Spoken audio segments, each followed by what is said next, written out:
Hi, everybody. Welcome to another edition of Packers Unscripted from Packers.com. I am Mike Spofford, joined by my traveling companion across the pond, Weston Hodkowitz.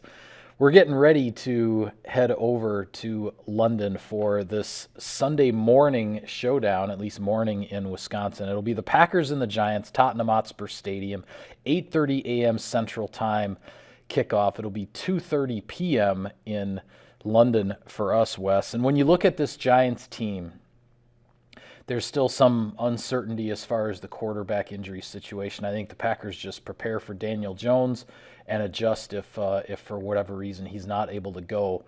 But the preparation really for this Giants team starts with Saquon Barkley. It does, Mike. In the past few years, I think a lot of people, including myself, we all sort of forgot about Saquon a little bit because of the injuries, because of some of the issues that the Giants have had. Just not a lot of success. And I thought, if anything, the month of September showed, one, this young man still has a lot of good football ahead of him, and two, how much his impact affects the ability for the Giants to win football games. Yeah. I mean, when you look at all three of their victories so far, Mike, they weren't blowing anybody out of the water. A lot of it came down to controlling the tempo, minimizing the turnovers, and honestly just converting first downs. And when you have a running back that's, running for 5.5 yards per carry, 450 rushing yards in 4 games, you saw what he did against the Chicago Bears and really just sort of running right through Chicago's defensive front. That's where this is all going to start for them. So it doesn't matter. It does look promising at the time in which we're taping this. It kind of looks good for Daniel Jones to be out there. If he's not available for any reason, then I guess it would probably fall to Davis Webb, who it feels like, I know this is his second stint there, but it feels like he's been in New York for 18 years. But regardless of who the quarterback is, Mike, there's a lot that holds true from last week's game against the Patriots. You have to be able to stop Saquon Barkley, Otherwise you're in for a very long morning. Yeah, and with regard to this Packers run defense, we've seen, as I talked about on our last episode, we've seen the swings, the roller coaster, the ups and downs. The Packers, you go back to week 2 against the Bears, the Packers seem to be doing a pretty solid job defensively for the most part. And then all of a sudden, 2 possessions in the second half, the Packers couldn't stop the run, and the run game dictated the tempo. The Bears put together a couple of scoring drives, and it felt like the game kind of flipped in that regard. Then the Packers bounced back from a run defense standpoint against Tampa Bay, and we had talked all week about you have to be ready for Leonard Fournette. Tom Brady's going to be relying on this guy. He's a power back. He'll take the punishment. And it turned out the Packers defense put together the type of effort that Fournette only got a dozen carries in that game, which was surprising. Now, the Packers' ball control on the offensive side in the first half certainly played into that as well. But Fournette only had, 2.9 yards per carry or something like that against the Packers. So they shored up, the problems from the Bears game. Then you fast forward to the New England game, and again, for the first half and even into the second half, the Packers defense was in a really good spot. Then all of a sudden, similar to the Bears game, 2 possessions, back-to-back possessions in the second half, where suddenly the Packers couldn't stop the run. The New England Patriots were marching down the field, dictating the tempo of the game. They get a couple of touchdowns, and suddenly the game feels a little differently than it did for a while there. So the Packers want to iron out, obviously, the ups and downs and iron out the inconsistencies. But, as I had said after the Bears game heading into the matchup with Fournette and the Buccaneers, sometimes problems can get exposed at the right time, right? And I think in a lot of ways, the fact that the Packers are coming off of what happened to the run defense on those 2 drives against the Patriots is probably a good thing because of how important Saquon Barkley is going to be to the Giants and the Giants trying to knock off the Packers here. Because it's no secret. That was the thing about the Patriots game. I think that's why there was a lot of Packer fans out there that were sort of incredulous after it, because everybody knew the Patriots were going to have to run the ball.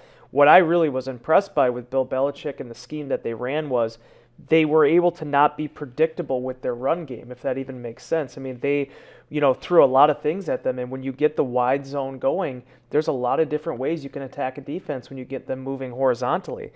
Saquon is going to hit you in a lot of different spots, and you have to be aware not only of him dragging the pile a little bit for 4 or 5 yards when maybe there was only 2 or 3 that it looked to be there, but also what happens if you do let him get into space, you do get him matched up against one of your DBs.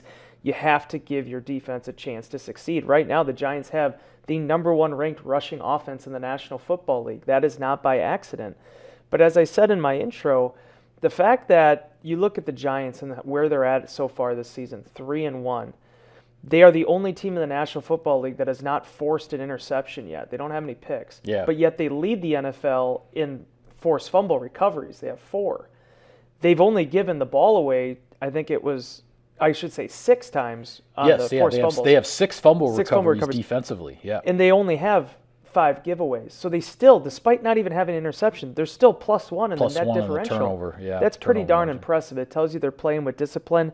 But the one thing I noticed watching that game last week and seeing the Giants play a little bit leading up to this, it's going to come down to that offensive line quite a bit, because if you are able to stop Barkley or at least contain him on 1st and 2nd down, this Giants offense is not built to pass.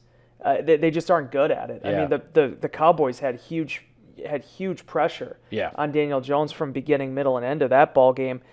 The Packers need to be able to dictate the pace, because if you don't, it's going to be a really tough assignment allowing their offense to get going from there. Yeah, well, you mentioned the turnovers, and I think you flip this around and start looking at the Packers offense. To me, yes, we've talked about the transition and bringing the rookie receivers along and working through the running backs and all those things, and the Packers getting their offensive line sorted out up front. And we'll see if there are any changes made or what the evolution might be there moving forward in still these early stages of the season.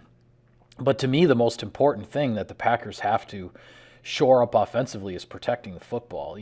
This under Matt LaFleur, you look at the numbers, three full seasons, 2019, 20, and 21, the Packers did not have a streak of having a turnover in a game more than 2 consecutive games for 3 straight years. The Packers have had a turnover, at least 1 turnover in every game this season. The streak is now at 4.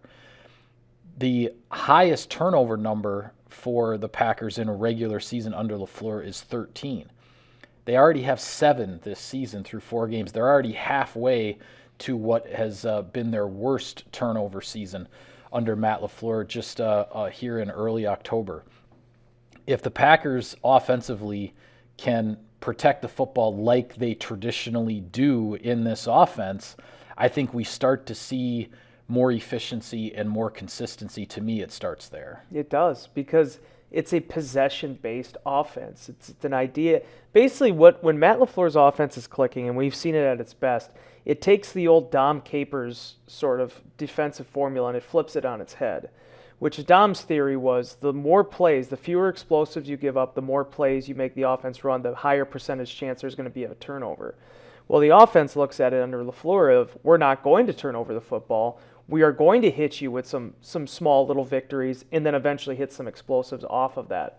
Green Bay has some big explosives this year. I think they were 2nd in the league depending on what you define, 15 to 20 yards. Depending on your definition, yeah. They've been able to create big plays, and they've done them at timely times. If you're going to be down in the turnover differential, you have to win on 3rd downs. You have to win the time of possession. And Green Bay has actually managed to do that for the most part. But again, you can only ride that so long. So that's where you really think, not only with Aaron Rodgers, but with some of these rookies, as guys start to get more settled into this offense, I would anticipate that you're going to be able to control that a little bit better than Green Bay has through the first month of the season. Because honestly, Mike, you look at that pass play that Rodgers had to Jones a week ago, and Jones fumbles right on the goal line. Right. Those things just typically don't happen. 1, you don't see Aaron Jones fumble like that. 2, being put in that position for a bang-bang play. I think those edges are going to get smoothed out over time. But it's one of those things that you are going to have to deal with in the first month of the season when you have an offense still finding itself. Yeah, and with regard to the Packers, and I mentioned this in our Insider Inbox column, this week, there are 11 teams in the NFL right now with a minus turnover margin.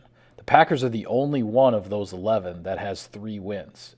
And when you think back to Aaron Rodgers' post-game press conference after the win over the Patriots, and he was asked about the sustainability of winning this way. Yeah. To me, that's the biggest thing that sticks out is what's not sustainable is to stay in the minus turnover margin and to keep winning games. Over the course of 4 months in the NFL, that's not a sustainable way to stack up victories. So, but I agree with you. I think there are some of the rough edges here that are going to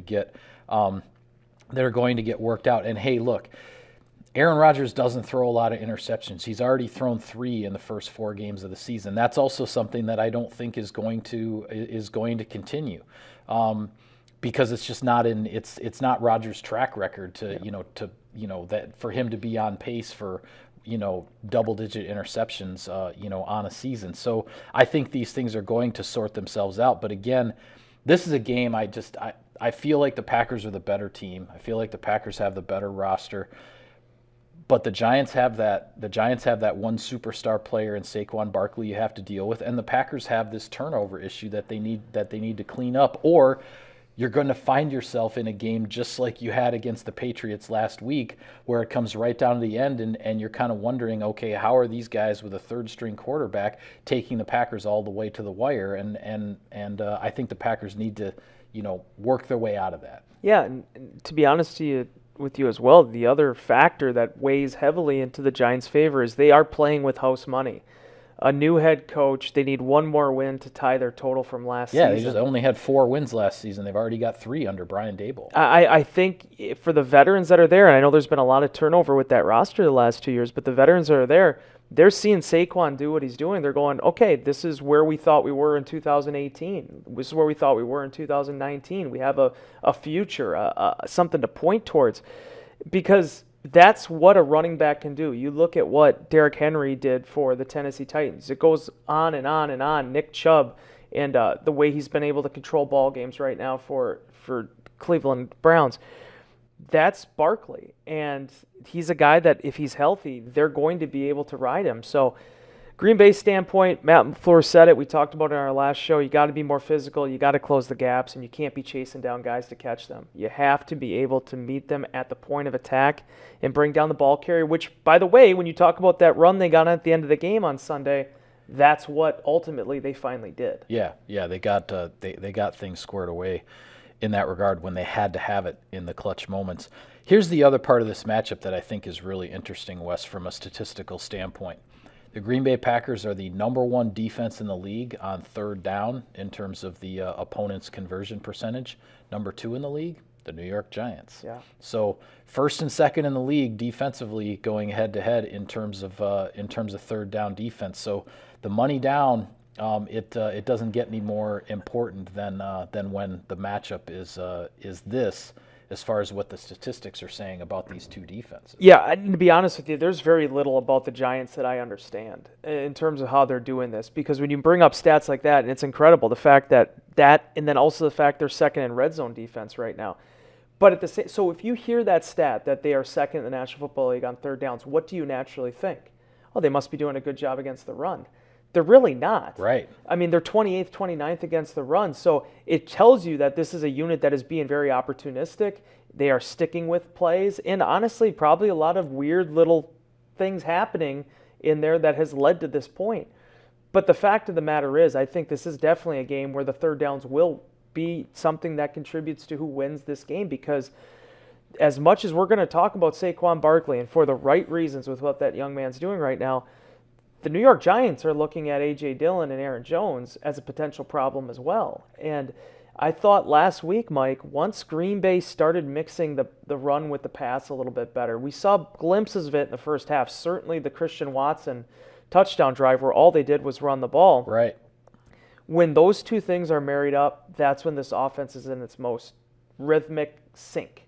Yeah. And that's going to be a huge challenge against a New York Giants defense that I think by a lot of measurables has outperformed itself. Yeah, all right. Well, we've talked about containing Barkley, dealing with the turnover margin, the importance of third downs. Anything else that stands out to you in terms of a key to victory here as the Packers head over the ocean? The Packers have the better quarterback, and that's not any disrespect to Daniel Jones. I know he's taken a lot of hits. I've been impressed by some of the throws, frankly, he's made this season playing behind that offensive line.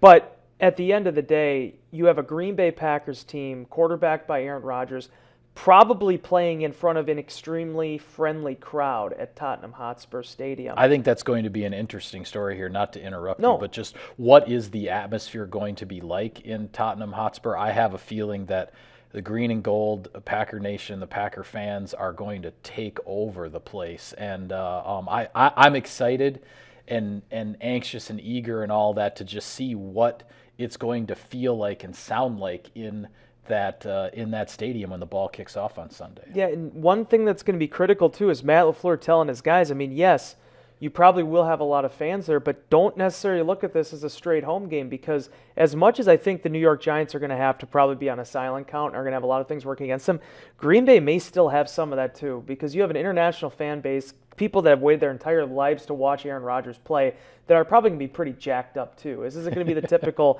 hey, everybody be quiet, it's time for the Packers to play offensive football. It could be 60 minutes of just roaring, So, but at the same time, Matt LaFleur said it all week long.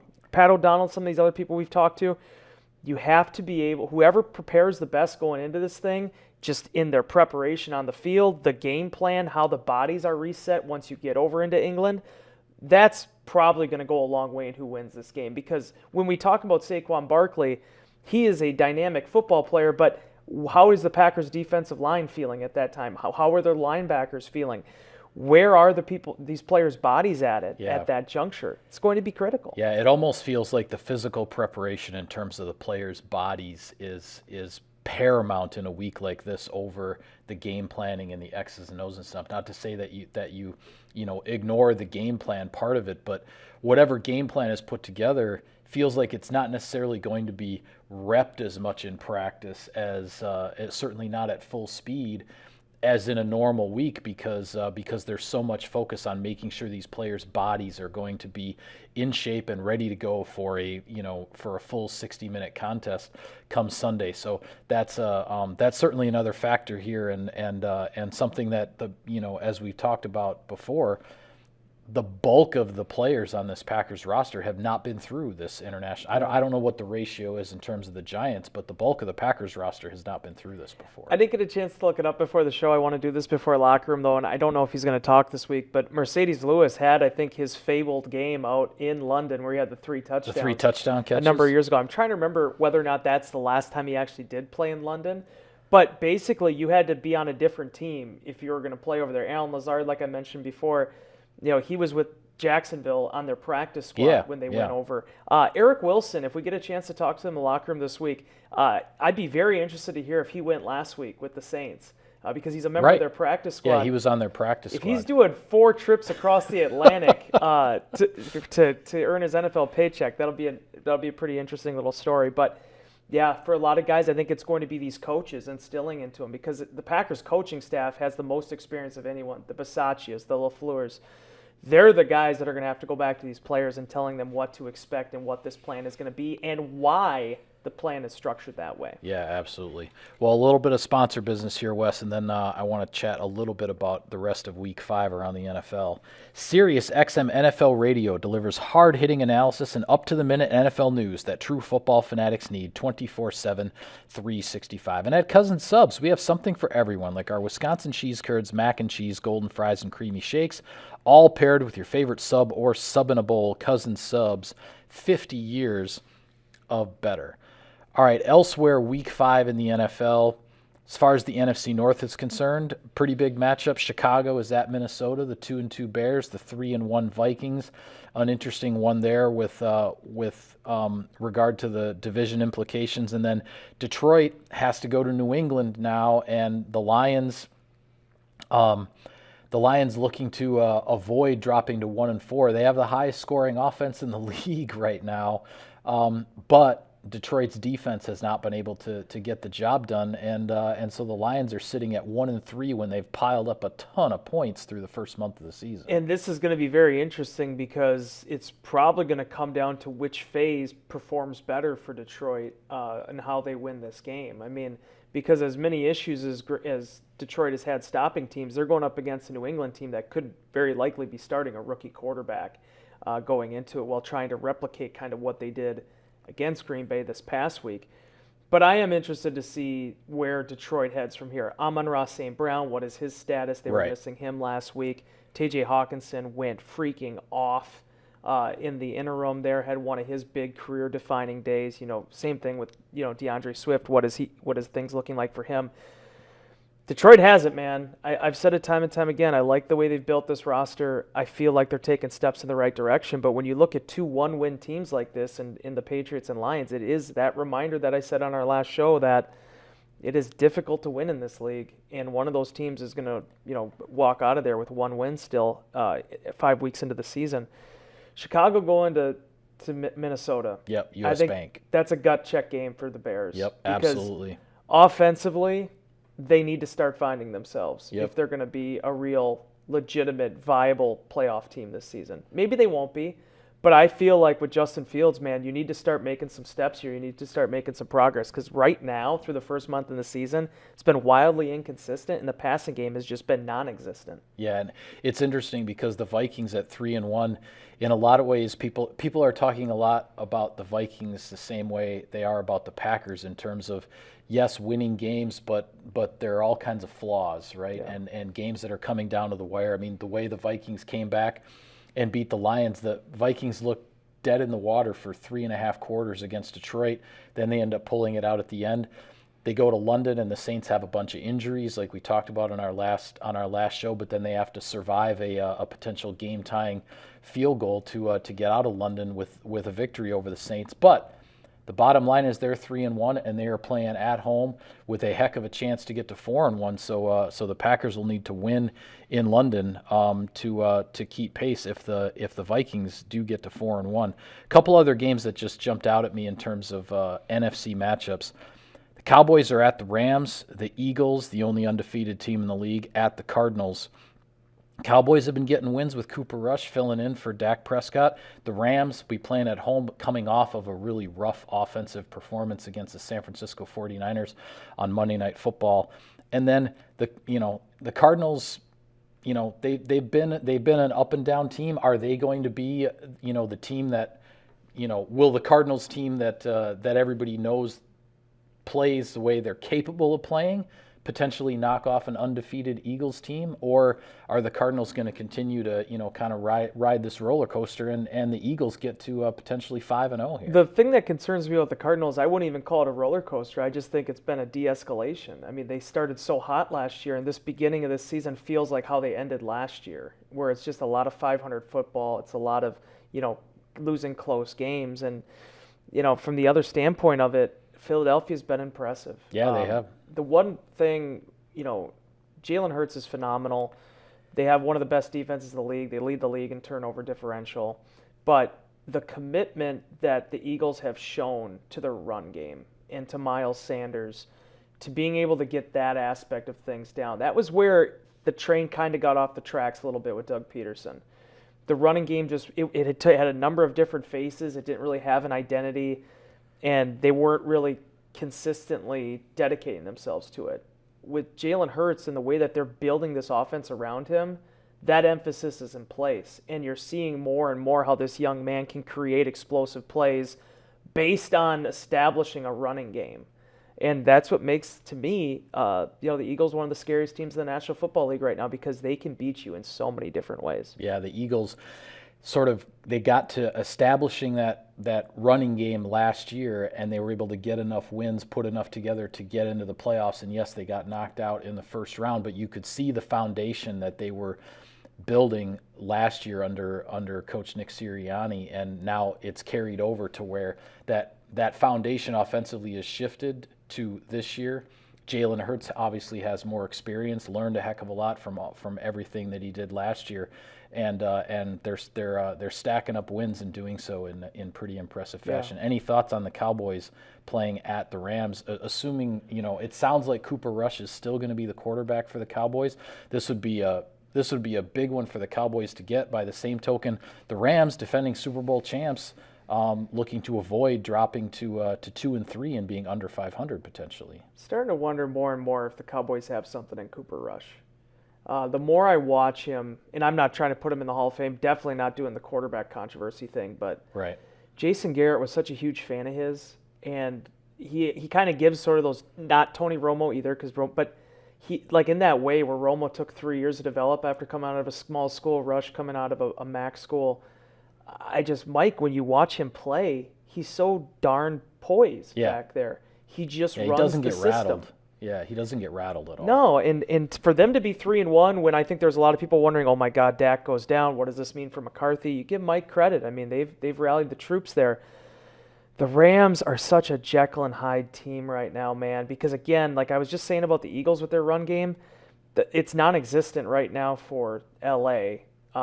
Whatever that reason is, whether it's the Cam Akers coming back from the injury or Henderson not dedicating themselves to it. A lot of this has kind of shifted onto the shoulders of Matthew Stafford, and Stafford has been up and down. They haven't been able to get Allen Robinson going yet so far this season. Cooper Kupp is sensational. Yeah. My God. I mean, they're using him the way that the Packers used Devontae Adams. Backfield, outside slot. 100%. He's sensational. 100%. But that's their go-to right now, and they haven't really had a lot of things that they can shift back towards in the red area and some of the other aspects of this game that you're going to need to win. Yeah, well, pretty soon here we have to catch a flight, and it's going to be a long one, so we'll get prepared for that, and we will call it a wrap on this edition of Packers Unscripted. Be sure to follow all of our coverage of the team. Wes and I both will be in London to cover Sunday's big game at Tottenham Hotspur against the Giants. We will have it all for you on Packers.com. For Wes, I'm Mike. Thank you for tuning in, everybody. We'll see you next time.